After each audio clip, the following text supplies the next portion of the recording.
কে কত বড় পীর, দুঃখের বিষয় কি জানেন? এক পীর আরেক পীরের দেখতে পারেন।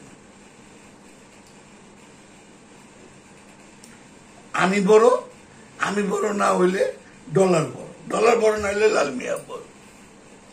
আমরা বড় লই ব্যস্ত আছি। আর বাবা জাহাঙ্গীর কইতো যত পীর আছে সবচেয়ে ছোট পীর হলাম আমি।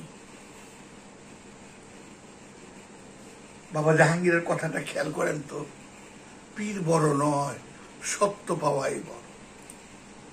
আমি সত্য চাই, আমি সাইনবোর্ড চাই না। মুরিদ করা যায় না, মুরিদ হয়ে যায়। দেখেন তো কথাগুলা, আমার একটু গবেষণা করে দেখেন, কার না মন চায় পীর হইতে? বাবা জাহাঙ্গীর বলতেছে 99% পীর বন্ধ।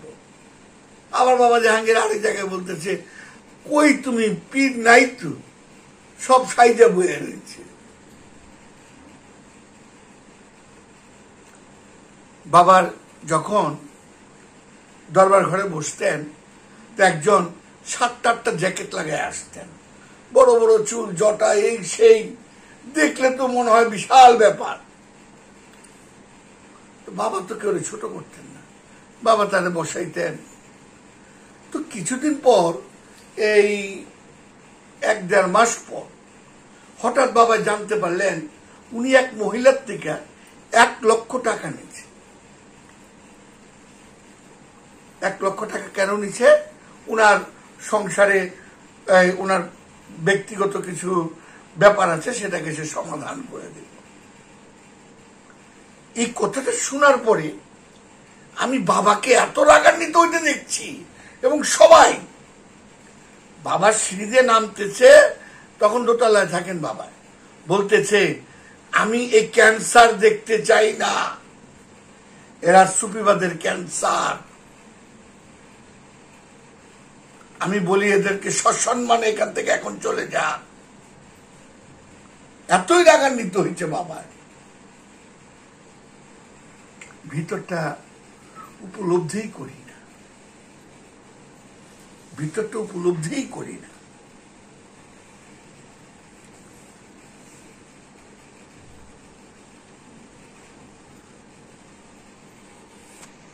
জাহাঙ্গীর বলতেছে অনুষ্ঠান যেখানে মুখ্য বিষয়, সেখানে সত্য নাই তো। অনুষ্ঠানের আবর্জনা ভাল লাগে তো আমার, কারণ সত্য তো একা। লক্ষ্য করেন তো, উদুনি আস্তাজে ব্লাকুম, তুমি একা হও।